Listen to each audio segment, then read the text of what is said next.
Great weather, warming up for the weekend, and then cooling back off again next week. And this is one of the polls that we did last week that we started last week, but terminated, I think, recently. Paul can correct me if I'm wrong. Should the U.S. continue to support Israel even while Prime Minister Bibi Netanyahu blocks humanitarian aid to Gaza? Overwhelming majority said, well, almost 60% said no. Our unconditional support for Israel as it commits war crimes doesn't reflect America's values. Followed by yes, Israel is our biggest ally in the Middle East, and Hamas started the war in Gaza. Of course, they did. That is a very true statement. They started the war in Gaza in 2000 and 2 years ago, October 7th. But of course, under many years and decades of occupation, if you're Palestinian in that part of the world, you're a second-class citizen, and some people refer to you as not human beings. So really different treatment because of their ethnicity in that part of the world, of course, with U.S. support. Let's go into the data on this slide 25. The latest figures on the October that start since October 7th, not October 6th, because there were a few Palestinians killed on the 6th that we don't have the data on here. Confirmed killed 51,000. This is through April 24th, by the way. Injured 17,000.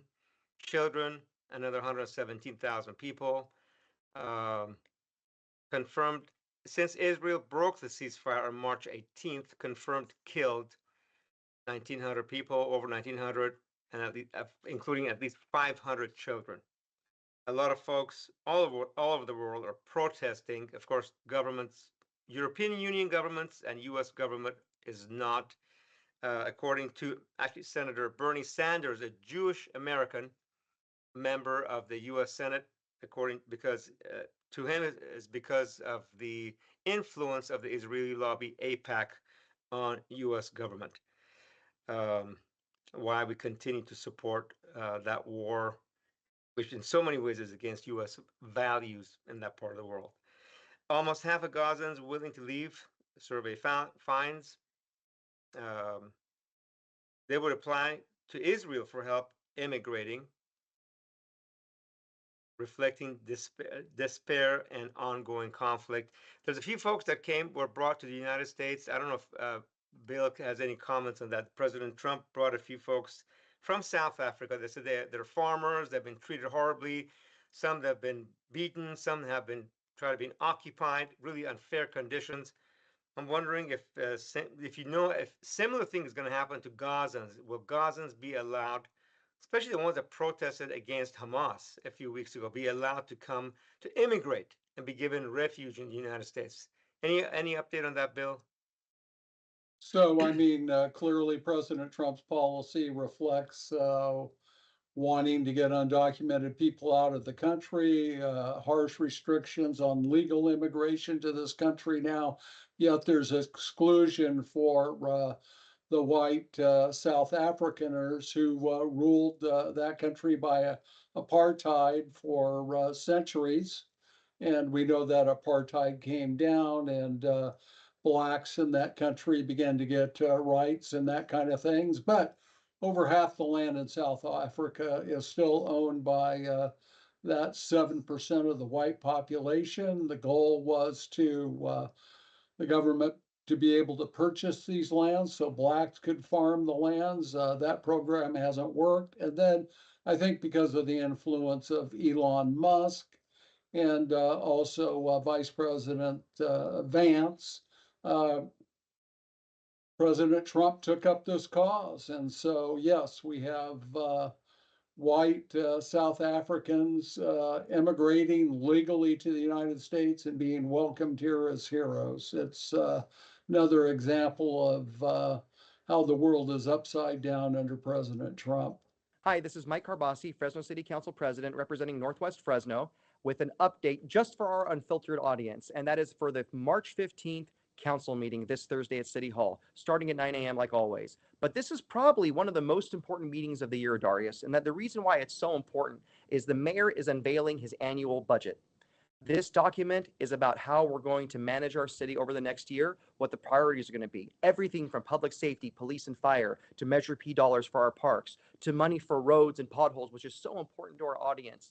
Things like garbage delivery and the convention center, economic development, all these things are really dictated by the document. So the mayor's job is to present a budget. As a council, this is one of our biggest responsibilities, to review the budget, to make sure it's balanced, and to pass a balanced budget before midnight on June 30th. So you're going to see us working really hard. Hearings start next week, and we'll be asking lots of tough questions, and I hope we work together to pass a budget that prioritizes public safety and all the things that are really important to the public. The other item on the agenda is a workshop. This is something that's really important for folks interested in how our city grows. There is something called ministerial development, which basically right now the authority lies with the council. It kind of, in a sense, bypasses the council and gives authority to a planning director. There are pros and cons of that. I'm a bit of a skeptic. I like the authority being with your elected representative because it's someone you're accountable to. And so I look forward to the presentation. I'm going to have lots of tough questions, and there's no decision being made. It's just a workshop, and that's the only two items on the agenda. So please tune in, especially to review the budget, and I'm sure we'll be talking about it on Unfiltered very soon. Back to you, Darius. Okay, thank you, Mike, for that great update. I believe Mike said March 15th, but it's actually May 15th, which is in 2 days. Great report. Thank you, Council President Karbasi, for that great update. By the way, talking about Council President, Mike Karbasi is running for Fresno County Elections Clerk. Says he can do better. There was a few mishaps last November. Some folks claimed that they didn't get a ballot or they got the wrong ballot. Uh, from what we under, I think GB Wire reported on this. Bill, isn't there like 215 or 16 different types of ballots that have to go out in Fresno County? Because you're on one side of the street, you may have this school, you may be represented by this school trustee. Across the street, maybe still the same council district, but a different trustee, correct? Is that some number like that, over Yeah, 200? so Darius, it's amazing or staggering number of different ballots that go out. And in this case, ballots that were supposed to go to District 6 voters in Northeast Fresno, right across the boundary, went to District 2 voters in Northwest Fresno. So some people were denied the opportunity to vote in the District 6 council race. Um, Election clerk James Cuss, he actually saw the problem ahead of time, instructed his staff to get it right. They reduced what could have been a huge problem down to a couple hundred ballots, and it gained more notoriety because the Council 6 race was so close. You know, in which there was the upset there where the favorite Roger Benoktar was knocked off. So that put it in the spotlight. Also, there was a lost ballot box or drop ballot box key that was lost. So James Cuss, I give him credit for transparency on this, but he shouldn't be surprised in the wake of these mistakes that someone would challenge for that position. And so Karbasi is doing that. Also, Darius, I want to note, Mayor Dyer will get ahead of the city council by having a news conference tomorrow morning in which he unveils his proposed budget. GV Wire will be covering that, and we'll have a story tomorrow on it. So let the budget battles begin.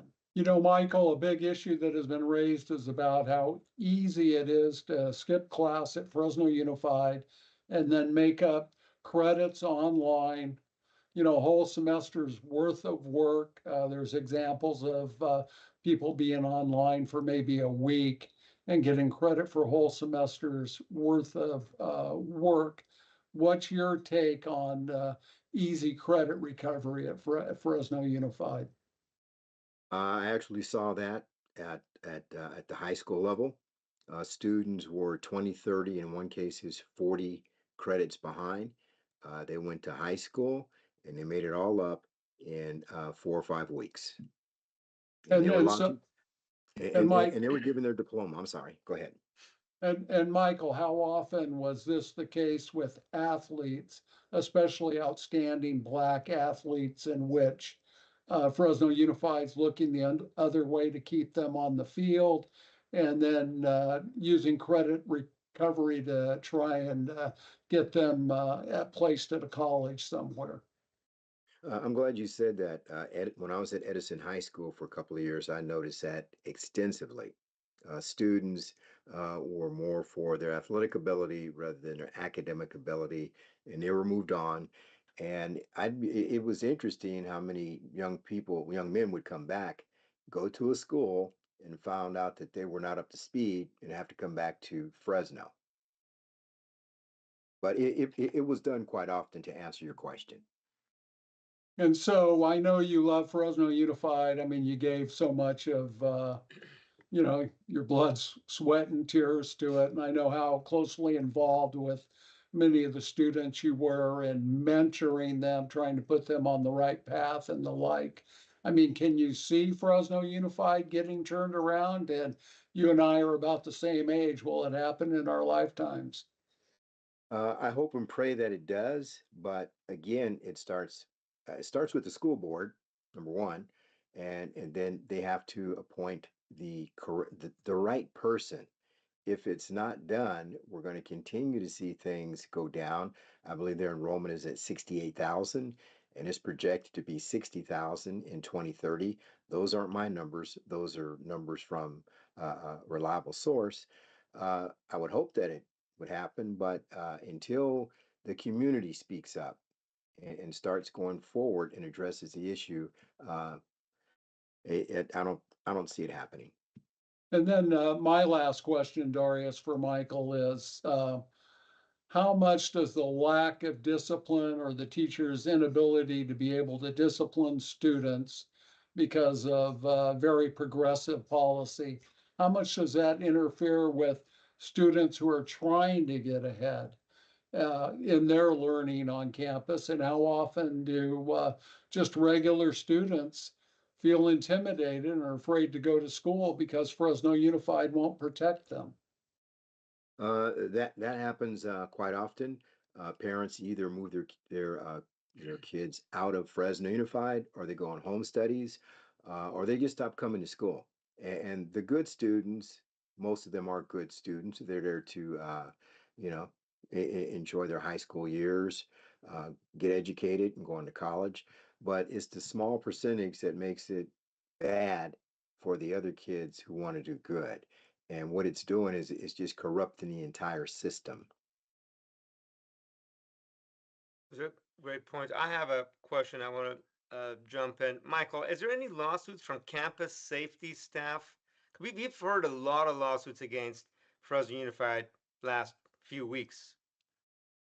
I don't know if they all got launched, but maybe it was post Misty Herb becoming superintendent. But anything from campus safety officers against Fresno Unified? I believe so, yes. Could you explain what does that mean? Uh, I, well, the campus, there is one campus safety supervisor to where it was on GB Wire that there was a lawsuit on her behalf, uh, Stephanie Vasquez. But to my knowledge, most of your campus assistants will not do anything um, in terms of speaking up. Stephanie Vasquez, I've known her. She's been a friend of mine for 35 plus years, until I retired, and she recently retired. But that is the only one I know about. There could be some others that a lot of times it's swept under the carpet, or people are just afraid to speak up.